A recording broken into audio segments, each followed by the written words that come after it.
So you want to get into digital art, but you don't want to fork over the money because a starving artist is a real thing. And a digital starving artist is a super real thing because everything is so expensive.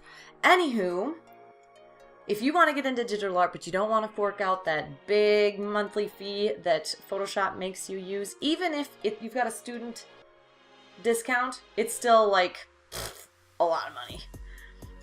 Because, you know, we're poor.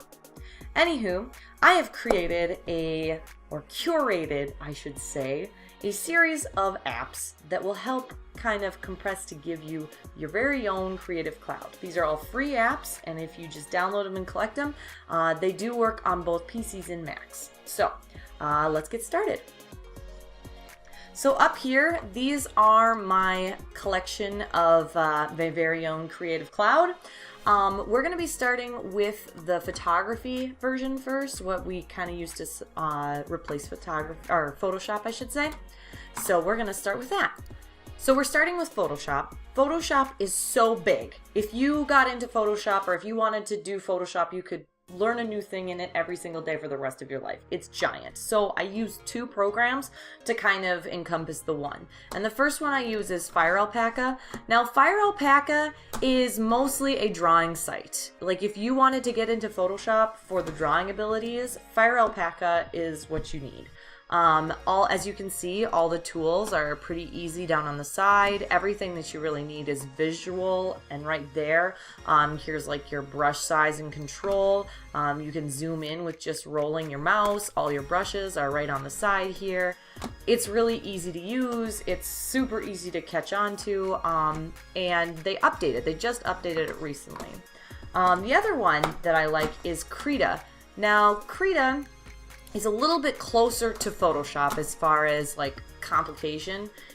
It's a little bit more buttons, a little bit more designing options. It's got a little bit more to it. You can actually kind of use it as an illustrator as well. It works kind of in both ways. It'll kind of make a vector crossover a little bit. But the other thing, the main thing I really like about it is in Fire Alpaca, you have to copy and paste images. In Krita, you can just drag and drop them right in or place your images. It's pretty easy to use. It's of course got your layers. And then it's got all the tools up here. It also has filters that are a little bit nicer than Fire Alpaca. So if you want to get closer to that Photoshop, it's a little bit of a step in the right direction. Also, it's got this really nice, I call it digital gray. The newer Photoshops have got this dark gray. It's very aesthetically pleasing. So I kind of like Krita a little bit, but it can be too much for beginners. I know Photoshop is a lot and it's way bigger, but Krita has got a lot of stuff in it too. The other downside of Krita is sometimes it lags, and also it has got some stuff that you'll really love that Photoshop does not have at all. For instance, you're able to adjust each of the brushes specifically depending on size and spacing and all that good stuff. And your little tester over here, Photoshop doesn't have that. So you might actually find yourself like getting really attached to tools that once you move into Photoshop, you won't have anymore. So that was Krita and Fire Alpaca replacing Photoshop. The next one we're going to be talking about is the Lightroom replacement. And for that, we're using Raw Therapy. I hope I'm saying that right because it's spelled crazy. Anyway, it's spelled how I would spell therapy if I was 12, I'm pretty sure. But don't let the crazy spelling fool you. It's actually quite nice. If you look at it, this is kind of when you're bringing in your images. It's very similar. If you've ever used Lightroom before, you'll see a lot of the similarities. When you bring in your images, it's about the same kind of how it's set up. The sides, like to the one side, you've got your bringing in images. To the other side, you've got your editors. It's a pretty close comparison. I don't know if it's very new. I don't exactly know a lot of the history of it, but when I found it, it was a really close proximity to Lightroom and what experience I've had with just the basics of Lightroom. I think that it would be I know that it's like a really great comparison. I know as soon as you start wanting to do more in Lightroom, it's got more nuanced like editing tools. And so of course, like as you grow, you might need to grow into it. Remember, this is the base level for like when you want to get into it, you want to start it, you're a beginner, and you want to see if this is something you want to do, and you don't want to have to put down what $100 a year to play around. So that's kind of just another one. So now we're going to move on to the next. The next one we're going to talk about is the Inkscape. Inkscape is your replacement for Illustrator. Now, I've done a lot of looking around for Illustrator, and there are a few that will cross over into Photoshop and Illustrator, Krita being an example, but Inkscape is specifically a vector-based model, and something to know, in my experience, I've opened it on both a Mac and a PC, and it works much better on a PC. Almost all the tools are pretty much the same. The biggest issue, and so I'm going to open it up as just a JPEG. I'm not actually going to open up the program so you can kind of see. I got this off of the old internets. This is exactly what it looks like. My computer that I do all my filming and my tutorials on is 11 years old, and so it can't open it very well, but I've used it on the PC, and the tools are very similar. And I had one of my students who's very good at Illustrator use it, and he said this is a very comparable, he's used it in every form, and he says that this is a very comparable Illustrator format. The only problem that I find with it is that it's ugly. It is so ugly. As a design program, I know this is such a vain thing to hate about it, but it's really unattractive. If you look at all the buttons and the tools, I mean, it's a design program. Can't there people work on the design part? Krita looks beautiful. Fire Alpaca is at least functional, or that's a word, right? Yeah, that's a word. Anyway, so that's my only issue with this particular app, but that is our Illustrator replacement.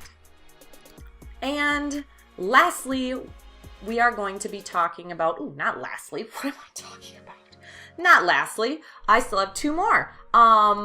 Actually three more. I've got HitFilm. So HitFilm, again, is not one that I'm going to open up because it makes my computer shut down, but I am going to open up a JPEG of the view.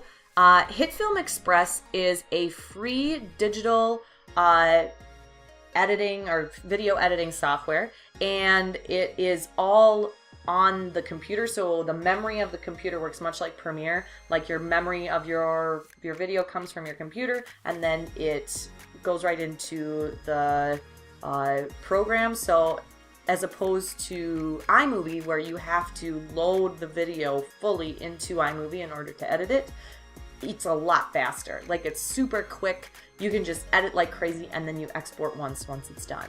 You can add special effects. And it has a bunch of boxed in special effects. In my opinion, the green screen is way better than it is in Premiere. I've used the green screen both in Premiere and in HitFilm. It is so much more sensitive and much better.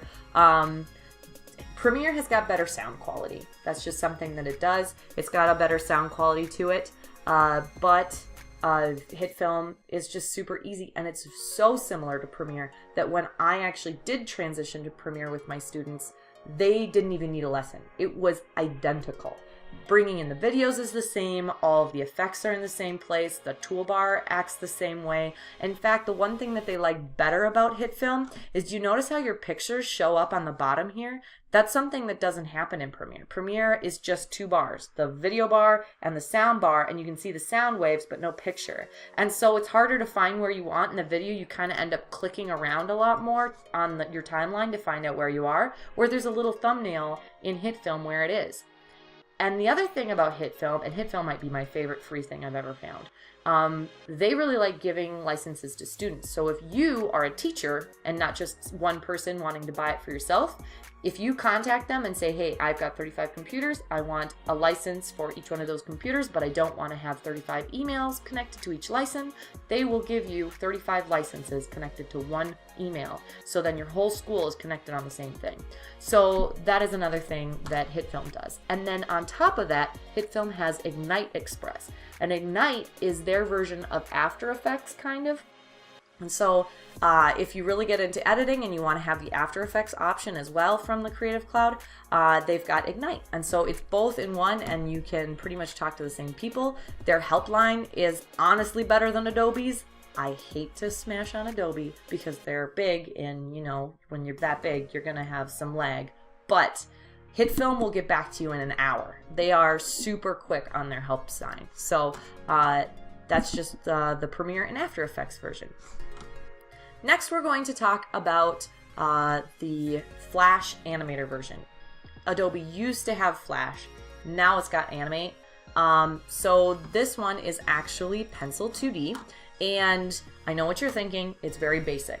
But basic's kind of all you need. When you're just learning how to like edit, there are a ton of animation softwares out there. And they range from really difficult to really advanced to super basic. This one's like in the basic side of things. But if you're just learning how to animate, this is a good start. You don't need much more. You can do stop motion with a stop motion app like Stop Motion on your phone, or you could bring in your stop motion pictures into HitFilm and just use HitFilm. But if you're doing drawn animation, you are probably not drawing a Pixar quality film right away. And so this is just a really good start. It's got all your timeline down here, your colors over here, your frame rate down here, and all your tools right there. It's pretty easy. It's kind of the Fire Alpaca of animators. All right. Okay, I know I said I only had 3 more things to go, but then I lied, because I am a liar. I actually had one more that I forgot in my folder of apps, and that is Audacity. And that's kind of the Audition replacement. This is your audio editing file. And so Audacity is an oldie but a goodie. It's been around for a while. A lot of students and people are pretty familiar with it. It's pretty basic. You play your songs, you do your thing, you edit your stuff. It's been used for a really long time, and most people who use it are pretty familiar with it. It's pretty simple. So yeah, that's just Audacity. I just thought I'd add that one in. I kind of forgot about it for a little split second. Each of these programs are super fast and easy to download, and they're all free. The only one that takes just a little bit more time is HitFilm Express, because you actually have to attach it to an email. So what you do, you download, you create a profile, you put in your email, they email you the download, and then you download it on your computer. And then as soon as you do that, you type in your login that you did on the first page. So when you first asked for it, you did a login. You log in with that login, and then you are set. You never have to really log in again, unless of course you get a new computer or you switch computers. Only one form of it can exist on multiple computers. So let's say you are editing on your desktop at home, you would then have to log out and then log back in on your laptop if you decide to do it. Or you could just use multiple emails if you know that you want to have one on each computer. Most of us have a couple emails, so all you have to do is just have a different email. Like I said, but remember, they are pretty willing to work with schools, so you don't have to have like 35 emails if you're going to get it for a school. So that is my curated Creative Cloud. We'll call it the Creative Cumulus. Remember, if you are not happy with these, if you don't think there's enough, if you don't think it's in-depth enough, then you might just need to get the Creative Cloud. Remember, this is to kind of get your feet in the digital artistic water and doggy paddle around for a while. This isn't if you're planning on just swimming the channel on us here. This is for beginners. And so if you are just starting a program, if you are just starting digital design just for yourself, whatever you're doing, however, everyone grows out of these programs. There's a reason why that the Creative Cloud exists and is still successful. It's because it's got the most to it. But there's no reason why you need to just spend all that money just to try it out. So I hope you like this video. All the links for all of these are on a blog post that is connected inside the doodly-doo down below. And so if you just click on that, it'll send you to all the places where you can easily find all of these apps. So I hope you enjoyed this, and I hope you have a great rest of your day. Bye!